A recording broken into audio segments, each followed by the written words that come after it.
죄송합니다. 양해해 주시기 바랍니다. 저는요, 목회자인 저 스스로에게 원하는 바가 하나가 있습니다. 그래서 뭐냐면요, 삶으로 설교하고 삶으로 가르치는 목회자가 되는 것입니다. 물론 이것은 짧은 기간에 알 수 있는 것도 아니고요, 오랜 기간이 지나야지 확인될 수 있는 것이기도 하고요, 또 이 시간이 지난다고 해서 다 그렇게 되는 것도 아닙니다. 여튼 저는 삶으로 설교하는 목회자, 삶으로 가르치는 목회자가 되는 것이 저의 소망이고 저의 기도 제목입니다. 성경 말씀도 사실은요, 이 목회자를 향해서 삶으로 본을 보이는 목회자가 되라고 누누이 강조합니다. 야고보서를 보시게 되면요, 많은 선생 되지 말아라, 많이 선생 되지 마라, 이런 말씀이 있습니다. 이것은 뭐냐면, 교회에서 가르치고자 하는 자가 되고자 한다면 정말 신중에 신중을 기해라, 이런 말씀입니다. 언행일치가 되지 않는 교사는 공동체를 불태워 버리는 그런 불과 같다라고까지 아주 심하게 말씀을 합니다. 또 디모데전서와 디도서를 보시면요, 여기에 목회자의 자격 기준이 나오는데 굉장히 엄격합니다. 제가 디모데전서 3장의 한 부분을 소개해드리면요, 한 아내의 남편으로서 신실해야 됩니다. 절제할 줄 알아야 되고요, 신중해야 되고요, 또 존중받을 만큼 몸과 마음과 행동이 단정해야 되고요, 손님 대접을 잘 해야 됩니다. 또 잘 가르쳐야 되고요, 술을 즐기지 않아야 됩니다. 또 폭력적이면 안 됩니다. 막 사나워도 안 됩니다. 막 다투기를 좋아해서도 안 되고요, 돈을 좋아하는 것도 안 됩니다. 또 자기 가정을 잘 다스려서요, 자녀들이 자기에게 복종하도록 그렇게 다스려야 된다라고 말합니다. 그리고 심지어 세상에서도, 세상 사람들에게도 책 잡힐 일이 없어야 한다라고까지 목회자, 이 교회 감독자를 향한 기준이 아주 엄격하고 높습니다. 이제 이 기준은요, 디모데전서 3장 2절부터 7절에 나오는 내용을 제가 요약해 드린 건데요, 제가요, 하나님께서 저를 풀타임 사역자로 부르신다라는 것에 끝까지 버티다가 순종하겠습니다라고 했던 때가, 그때가 제가 디모데전서 3장 1절을 읽었을 때였어요. 디모데전서 3장 1절은 어떤 내용이냐면, 미쁘도다 이 말이여, 남자가 사람이 감독의 직분을 사모하는 것은 정말 선한 일을 사모하는 것이다 라는 그런 말씀이 있어요. 그 말씀 보면서 와, 나는 진짜 그리스도인으로서 정말 선한 일을 하고 싶은데, 이 감독의 직분, 목회자의 직분도 선한 일이구나, 그럼 나 이거 거부하지 말아야겠다, 뭐 이런 생각을 했었습니다. 그때 만약에 제가 디모데전서 3장 2절부터 7절까지 같이 봤더라면 아마 그 결정은 머뭇거리지 않았을까, 뭐 이런 생각을 하기도 합니다. 이 우스갯소리인 거 아시죠? 네. 이 자격 기준을 들여다보면요, 이거는 뭐 단기간에 확인할 수 있는 게 아니고요, 그 삶 전체를 봐야 되는 거예요. 끝까지 봐야 되는 거예요. 그게 무슨 일시적인 자격시험을 통과해서 목회자 되는 게 아니라는 거예요. 물론 그 과정에는 목사 안수라는 그런 과정이 있기는 하지만, 근데 그의 삶 전체가, 그의 일생이 계속되는 검증의 시간이요, 자격시험의 시간이다라고 하는 것입니다. 왜 그럴까요? 왜 그럴까요? 왜냐면요, 신앙이라고 하는 것은요, 삶이기 때문에 그렇습니다. 목회자는 이 신앙을 가르치고 제시하는 사역을 하는 사람이기 때문에 이 목회자의 삶 전체가 신앙으로 검증되어야 한다라는 것입니다. 근데요, 신앙이 삶이라면 이것은 사실 목회자에게만 국한되는 문제는 아니라고 저는 봅니다. 이것은요, 모든 그리스도인이 그래야 되는 겁니다. 목회자든 목회자가 아니든 모든 그리스도인이라면요, 누구라도 자기의 삶으로 자기의 신앙을 간증해내야 되는 거예요. 자기의 삶으로 예수 그리스도를 드러낸다는 겁니다. 내가 정말 정상적인 그리스도인이라면요, 어떤 누구라도 내 삶을 관찰할 때에 거기에서 하나님을 볼 수 있어야 한다는 게 아니고요, 볼 수 있는 것이 자연스럽다는 거예요. 왜냐하면 신앙은 삶이기 때문입니다. 삶으로 하나님을 보여주는 사람이 되는 것, 이것이 우리 모두의 소망이 될 수 있기를 원합니다. 삶으로 내 구주 되신 예수님을 보여주는 사람이 되는 것, 이것이 우리의 소원이 되기를 바랍니다. 오늘 본문을 보시면 아비멜렉이 이제 아브라함을 찾아옵니다. 이때 아브라함은요, 여전히 그랄 지역에 살고 있습니다. 그랄 지역의 변방 지역인데 여기가 브엘세바라는 지역이죠.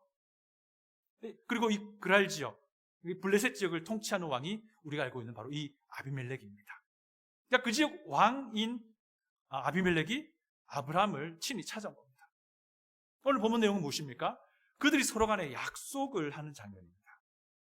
그런데 이 약속하는 장면을 우리가 본문을 읽었지만요, 한 번 더 자세하게 살펴보면요, 꼭 마치 주객이 전도된 느낌입니다. 아브라함은 객입니다. 아비멜렉은 주인입니다. 이 땅에. 그런데 객인 아브라함이 왕인 아비멜렉보다 좀 우위에 있는 것처럼 느껴집니다. 그렇지 않습니까? 약속을 누가 먼저 요청합니까? 아비멜렉이 먼저 요청합니다.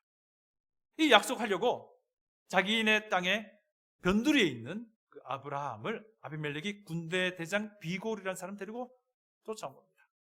그들만 오진 않았겠죠. 군대 대장과 왕이 오니까 많은 군인들이 따라왔겠죠. 자, 그런데 약속의 내용을 보십시오. 23절을 보시면요, 약속의 내용이 나옵니다. 23절 보시면요, 그런즉 너는 나와 내 아들과 내 손자에게 거짓되이 행하지 아니하기를 이제 여기서 하나님을 가리켜 내게 맹세하라. 내가 너에게 후대한 대로 너도 나와 네가 머무는 이 땅에 행할 것이니라.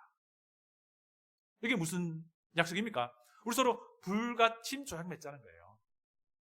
서로 공격하지 말고 잘 지내자는 그런 약속을 하는 겁니다. 왕이 자기네 땅에 손님으로 와 있는 자와 대등한 위치에서 불가침 조약을 맺는다는 것, 이게 누가 봐도 이상한 것이죠.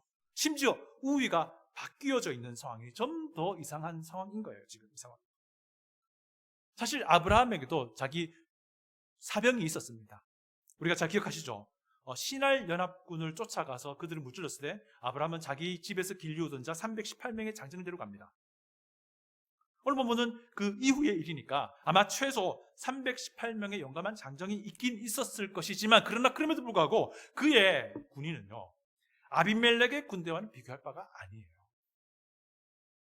근데 그럼에도 불구하고 아비멜렉이 보기에는 아브라함, 그의 존재 자체가 굉장히 위협적으로 느껴졌던 거예요. 어쨌든 아비멜렉이 요청하고 아브라함은 굉장히 쿨하게 대답합니다. 내가 맹세하리라. 이 말은 어떤 뉘앙스냐면, 그래 내가 맹세해 줄게 라는 뉘앙스입니다. 그 지역의 군주가 아니고 그 지역의 객으로 와서 사는 아브라함이 이 언약을 체결하는 이 장면을 주도하고 있는 모습으로 우리에게 알려주는 거예요. 이전에 아브라함과 좀 많이 다르죠, 그죠? 처음에 아브라함이 처음 왔을 때 어땠습니까? 완전히 다른 모습. 근데 굉장히 이해가 안 되는 상황이 벌어지고 있는 거예요. 그뿐 아닙니다. 아브라함은요, 오히려 아비멜렉을 책망하기까지 합니다. 25절 다 같이 한번 봅니다. 25절입니다. 아비멜렉의 종들이 아브라함의 우물을 빼앗은 일에 관하여 아브라함이 아비멜렉을 책망하매. 예전에 아브라함이 이제 이 지역에서 우물을 판 적이 있는 겁니다. 우물을 파서 잘 이용하고 있었는데, 근데 이 우물을 아비멜렉의 종들이라는 사람들이 와가지고는 힘으로 빼앗아 버렸다는 거예요. 근데 이것을 아브라함이 지금 아비멜렉에 너 이거 아느냐라고 추궁하면서 지금 책망하고 있는 장면입니다. 그때 아비멜렉이 이렇게 말하죠. 나 처음 듣는 얘기라고. 그렇게 넘어갑니다. 잘 모르겠습니다. 아비멜렉이 진짜 처음 들은 것인지 알고 있었지만 모른 척하고 있었는지 잘 모릅니다. 어쨌든 뭐 이렇게 되고 나서 아브라함은 자기가 직접 양과 소를 가져다가 아비멜렉에 주면서 이거 이제 우리 불가침 조약을 맺게 됩니다. 여기까지는 아비멜렉이 예상한 상황이었습니다. 왜? 자기가 먼저 이 불가침 조약을 맺자고 찾아왔기 때문에 이렇게 약속을 하는 것은 예상된 상황이었습니다. 그런데 예상치 못한 일이 벌어지죠. 아브라함이 7마리의 암양 새끼를 또 가져옵니다. 물어보죠. 이건 아비멜렉도 비골도 예상치 못한 그런 상황이 벌어진 거예요. 그래서 물어봅니다. 왜 이거 가져왔느냐라고 하니까 뭐라고 합니까? 그때 아브라함이 이제 이 얘기한 겁니다. 내가 이 우물을 팠다는 것, 이것에 대한 증거로 네가 나에게서 7마리 암양 새끼를 받아라. 그리고 아비멜렉이 이 사실을 그랄의 대표로서 인정해야만 하게 되는 그런 상황으로 내몰리게 되는 그런 장면인 거예요. 그리고 그곳의 이름을 두 사람이 합의해서 브엘세바라고 부르잖아요. 여러분, 브엘세바는요, 히브리어 단어인데요, 7의 우물이라는 뜻이에요. 7이란 이 말이 어디서 왔겠습니까? 7마리 암양 새끼를 건네주면서 야, 내가 이 우물 판 거 이거 네가 인정해라, 그 맹세하라 라고 하는 것에서 모티브가 온 거예요. 그러니까 이게 무엇을 말합니까? 브엘세바에서 아브람과 아비멜렉이 사실 두 번의 맹세를 하는 건데, 첫 번째는 무엇이죠? 불가침 조약입니다. 이건 이제 아비멜렉이 원했던 바고 요청했던 바고 예상했던 바입니다. 두 번째는요, 아브라함이 우물 팠다는 거 사실을 증거하는 맹세를 한 것인데, 이것은 아비멜렉이 예상하지 못한 일이 벌어진 것입니다. 그래서 브엘세바 7의 우물이라고 부르기로 합의한 것은 이날 맹세의 무게중심이 첫 번째보다는 두 번째에 더 있다는 것을 서로 그렇게 합의하게 된 거예요. 결국 이 모든 과정을 볼 때에 첫 번째 불가침 조약도 마찬가지고요. 그 첫 번째 불가침 조약은 아비멜렉이 먼저 와서 저 자세로 아브라함에게 요청을 한 것이고요. 두 번째 우물의 소유권 맹세도 마찬가지입니다. 아브라함이 아비멜렉보다 우위에 서서 진행되고 있는 장면을 오늘 우리 본문이 이야기해주고 있는 것입니다. 그리고 이제 아비멜렉과 비골이 돌아갑니다. 그리고 아브라함이 그것을 하나님께 예배드리죠. 33절 우리 다 같이 한번 읽어볼까요? 33절입니다. 다 같이 읽습니다. 시작. 아브라함은 브엘세바에 에셀 나무를 심고 거기서 영원하신 여호와의 이름을 불렀으며 여호와의 이름을 불렀으며 라고 말합니다. 여러분, 여호와의 이름을 불렀다는 이 표현은 하나님께 예배드렸다는 것을 우리 이미 알고 있습니다. 그죠? 많이 반복되어 왔습니다. 창세기에서. 그런데 여기에 우리에게 참 잘 알려진 하나님의 이름이 하나 등장하는데요. 그것은 바로 영원하신 하나님이란 이름이에요. 히브리어는 엘 올람이란 말인데, 엘 올람이란 말인데요. 이 표현이 여기 나옵니다. 영원하신 하나님. 그게 뭐냐면 아브라함이 이 시점에서 이 일이 벌어지고 난 직후에 영원하신 하나님이십니다 라고 자신의 신앙 고백을 하는 겁니다. 그러면서 예배를 드린 거예요. 여러분, 객관적으로 볼 때에 아브라함과 아비멜렉은 서로 비교할 만한 상황이 아닙니다. 아비멜렉은 그 지역의 왕이었고요. 비골이라는 사령관이 이끄는 정식 군대도 거느리고 있는 왕이었고요. 또 일전에 사라 사건 때에 아브라함에게 많은 재산을 선물로 줄 만큼 재력도 있는 군주입니다. 그런데 오늘 본문에서는 그 상황이 뒤집혀져 있는 거예요. 뒤집혀 있는 거예요. 왜 이런 일이 벌어질 수 있을까요? 그것은요, 아브라함의 하나님이 영원한 하나님이시기 때문이다라고 하는 것입니다. 여러분, 영원하다는 것은요, 유한한 피조물과는 완전히 구분되고 구별된다는 의미입니다. 이것은 참 하나님만이, 참 신만이 가지는 특징이에요. 이것을 성경은 신구약 성경 전체를 통해서 무엇이라고 표현하냐면 거룩이라고 표현해요. 거룩. 그러니까 아브라함이 이제 이삭을 끝날 무렵에 자신의 신앙을 엘올람, 영원하신 하나님이라고 표현하고 있는 것입니다. 여러분, 우리가 믿는 하나님은요, 영원한 하나님이세요. 이 세상과는 차원이 전혀 다른 분이십니다. 아니, 인간과도 차원이 전혀 다른 분이세요. 무한하신 하나님이세요. 이런 하나님이 우리의 하나님이시기에 오늘날 우리의 인생 가운데서도요, 아브라함이 경험했던 이 놀라운 뒤집혀짐의 역사를 우리도 경험하게 되는 겁니다. 여러분, 어떠한 그런 영원하신 하나님이 역사하셔서 완전히 뒤집혀진 경험들을 가지고 있습니까? 그 대표적인 것이요, 하나님께 구원받은 일인 거예요. 우리의 처지가 완전히 뒤집혀진 사건 아닙니까? 거듭난 자가 되어서 세상의 어떤 것들과도 비교할 수 없는 정도로 아주 귀중한 가치 있는 존재가 된 것이 바로 우리 아닙니까? 그 영원하신 하나님이 우리를 그렇게 하신 겁니다. 또 본문으로 돌아오면요, 되게 재미있는 사실이 있습니다. 아브라함이 믿는 이 영원한 하나님을요, 다른 사람들이 아브라함을 통해서 보았다는 거예요. 그 사람이 누굽니까? 오늘 본문에서 아비멜렉이고 비골이었어요. 그들이 아브라함을 찾아서 무엇이라고 처음 말합니까? 우리 다 같이 22절을 읽어봅니다. 다 같이 22절을 읽겠습니다. 22절입니다. 시작. 그런즉 너는 나와 내 아들과 손자에게 거짓되이 행하지 아니하기를 이제 여기서 하나님을 가리켜 내게 맹세하라. 내가 내게 후대한 대로 죄송합니다. 22절입니다. 23절 읽을까요? 예, 22절 시작. 그때에 아비멜렉과 그 군대 장관 비골이 아브라함에게 말하여 이르되 내가 무슨 일을 하든지 하나님이 너와 함께 계시도다. 내가 무슨 일을 하든지 하나님이 너와 함께 계시도다. 요것 때문에 사실 아비멜렉이 아브라함을 찾아와서 불가침 조약을 맺기로 했던 겁니다. 요것 때문에 지금 아비멜렉과 아브라함의 입장이 서로 바뀌게 되어버린 겁니다. 영원하신 하나님이 너와 함께 계시는 거 내가 보니까 알겠더라. 내가 아무리 군사가 많고 내가 아무리 돈이 많아도 너 당해낼 수 없겠더라 라고 하는 겁니다. 그렇다면 도대체 아브라함의 무엇을 보고 아비멜렉이 이런 말을 하는 것일까요? 궁금하시죠? 저도 이 본문 보면서 너무 궁금해서 미치겠더라고요. 무엇을 보고서 하나님이 아브라함과 함께 있다라고 아비멜렉이 생각한 것일까요? 먼저 쉽게 떠오르는 사건이 있긴 합니다. 그것은요, 아비멜렉이 아브라함의 누이라고 알고 있던 그 사라를 후궁으로 데려간 사건일 것입니다. 그때 하나님은요, 순진했던 아비멜렉이 아니고요, 애매한 거짓말을 했던 아브라함 편을 들어요.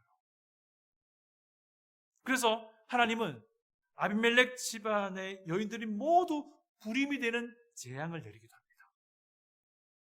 그런 억울한 와중에 하나님은요, 심지어 아브라함을요, 아비멜렉에게 선지자라고 소개까지 합니다. 그리고는 그 선지자 아브라함이 아비멜렉을 위해서 기도하니까 그 집안에 내려졌던 그 재앙이 다 치료가 되어버리죠. 도무지 이해할 수 없는 상황이 벌어졌던 겁니다. 이래나 저래나 아브라함이 믿는 하나님이 아브라함과 함께 계신다는 것을 본 거예요. 근데 이 사건은요, 사실 아브라함이 그랄에 처음 도착했을 그때 잠깐 있었던 사건이에요. 여러분, 이 본문을 잘 살펴보면요, 사실 근데 이것만이 다가 아닌 걸 알 수 있습니다. 오늘 본문의 사건은요, 아브라함이 그랄에 머문 지 최소 4년이 지난 시점이에요.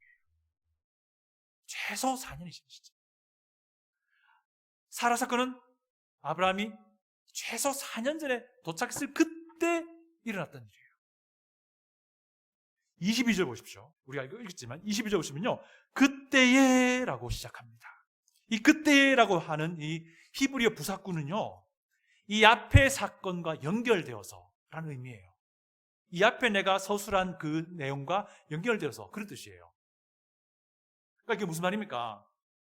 아브라함이 최소 17세가 된 이스마엘을 떠나보낸 것, 이것입니다. 이 사건을 보고 아비멜렉과 비골이 하나님이 너와 함께 계신다라고 말했다는 거예요. 사실 이 사건은요, 아브라함이 최소 4년간의 이 그랄 땅에서의 삶을 대변해 주는 것이라고 할 수 있습니다. 여러분, 그 당시 상으로 볼 때는요, 내 아들을, 남성을, 장정된 자를 내보내는 것은요, 도무지 이해가 되지 않는 상황입니다. 그 당시에는 자녀가 재산이었거든요. 사람이 재산이었거든요. 그런 상황인데 장정이 된 이스마엘을 떠나보낸 거예요. 그 당시 기준으로는 이상한 짓을 한 겁니다. 그럼에도 불구하고 아브라함은 여전히 아비멜렉이 보기에는 건재한 거예요. 이상한 짓을 해도. 그런데 알고 보니 이 결정은 아브라함이 믿는 그 하나님의 뜻에 따른 것이었다는 것이 알려진 거예요.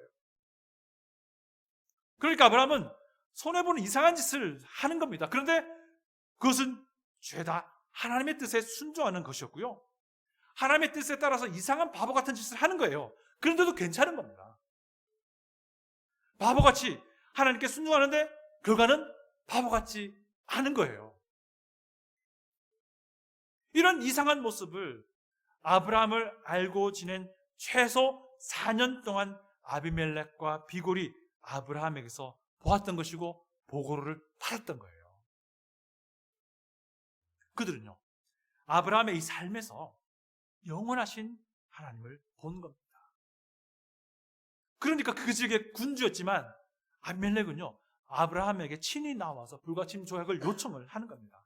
그래서 상황이 완전히 뒤집혀진 것이죠. 사랑하는 성도 여러분, 신앙은요, 삶입니다. 거꾸로도 마찬가지입니다. 삶이 신앙인 겁니다. 신앙은요, 우리가 고백하는 그 믿음의 실체 대신 예수 그리스도께서 드러나 보이는 우리의 삶이라는 겁니다. 우리의 삶은 예수님이 보이도록 하는 신앙 고백의 연속이라는 거예요.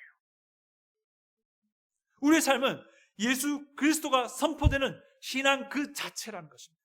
신앙이 곧 삶이요, 삶이 곧 우리의 신앙이라는 것입니다.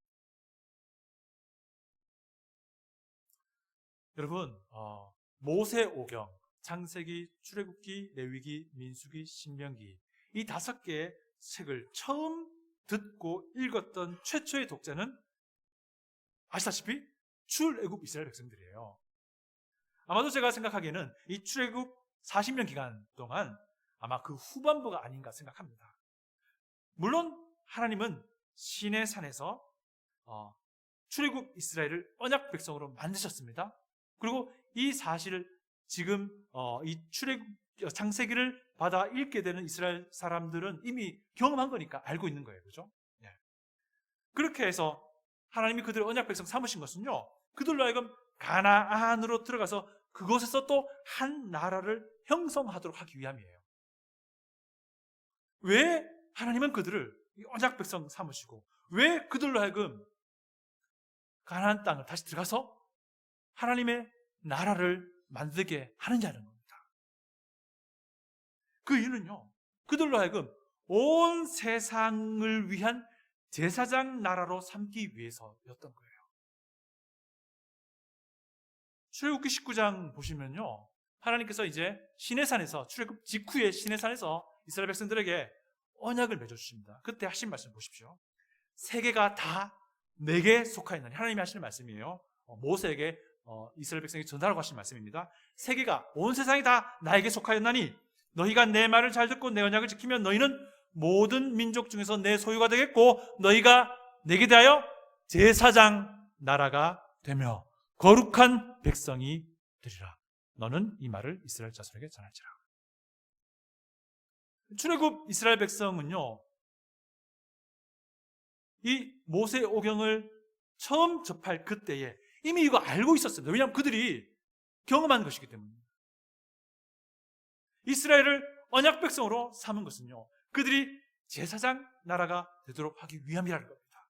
그런데요, 이 부분 보시면, 앞부분 보시면 온 세상이 다 하나님의 것이라고 말하잖아요. 이게 무슨 말입니까? 온 세상이 제사장 나라 이스라엘 백성 그들의 거룩함을 보고 하나님을 찾도록 하겠다라는 거예요. 출애굽 이스라엘 백성 그들의 삶이 하나님을 드러내어서 그들을 관찰하는 이들로 하여금, 그들을 관찰하는 이방인들로 하여금 하나님을 보도록 하시겠다. 이것이 출애굽의 목적이기도 했던 거예요. 하나님이 이 임무를 이스라엘이 출애굽한 뒤에 시내산에서 그들에게 율법 주시면서 약속 맺으실 때 분명하게 말씀을 하신 겁니다.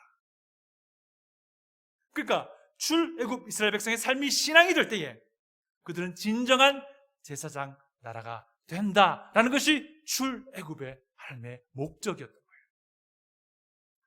놀라운 사실은요, 이와 동일한 원리를요, 신약 성경은 그리스도인에게도 제시하고 있습니다. 베드로전서 2장 9절인데요. 제가 읽어드립니다. 많이 아실 겁니다. 그러나 너희는 택하신 족속이요 왕같은 제사장들이요 거룩한 나라요. 이건 출애굽기 19장 5절을 6절을 인용한 겁니다. 그의 소유된 백성이니 이는 너희를 어두운 데서 불러내어 그의 기이한 빛에 들어가게 하신 이에 아름다운 덕을 선포하게 합니다. 이 말씀이 무엇입니까? 그리스도인 역시 각자가 제사장이 되어서 어떤 역할을 한다고요? 자기의 삶을 통해서 그리스도의 아름다운 덕을 보여주라는 거예요.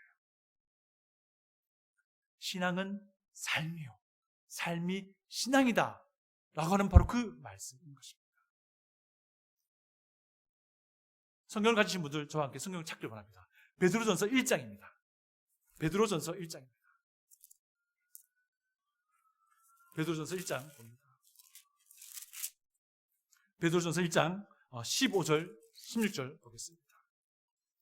베드로전서 1장 15절, 16절입니다. 다 같이 한번 읽어보겠습니다. 시작. 오직 너희를 부르신 거룩한 이처럼 너희도 모든 행실에 거룩한 자가 되라. 기록되었으되 내가 거룩하니 너희도 거룩할지어다 하셨느니라. 이 구절은 레위기 인용한 겁니다. 출애굽 이스라엘 백성이 모세오경 받았을 때 그들은 이미 레위기의 내용을 알고 있습니다. 왜냐하면 레위기의 내용은 시내산에서 그들에게 전해진 내용이기 때문입니다. 모든 행실에 거룩하라. 이 말은요, 그리스도인의 삶이 거룩함 그 자체가 되어야 한다라는 말이에요. 거룩함은 우리가 살펴봤지만 영원한 하나님의 속성을 대표하는 이름입니다. 세상의 것과 구분되는 차원의 다른 그 무언가를 말하는 거예요. 세상의 눈으로는 이해가 되지 않지만 그래도 하나님의 말씀에 순종하는 삶을 사는 것, 이것이 거룩함이다 라고 하는 것입니다. 세상의 눈으로는 도무지 이해되지 않지만 하나님 말씀하시는 것에 순종하며 나가는 삶, 이것을 아브라함이 그랄 땅에서 최소 4년 동안 어찌됐건 살아내왔던 겁니다. 우리 요한복음 한번 더 배우겠습니다. 요한복음 13장입니다. 요한복음 13장 34절로 35절입니다. 요한복음 13장 34절로 35절입니다. 다 같이 한번 봉독해 봅니다. 시작. 새 계명을 너희에게 주노니 서로 사랑하라. 내가 너희를 사랑한 것 같이 너희도 서로 사랑하라.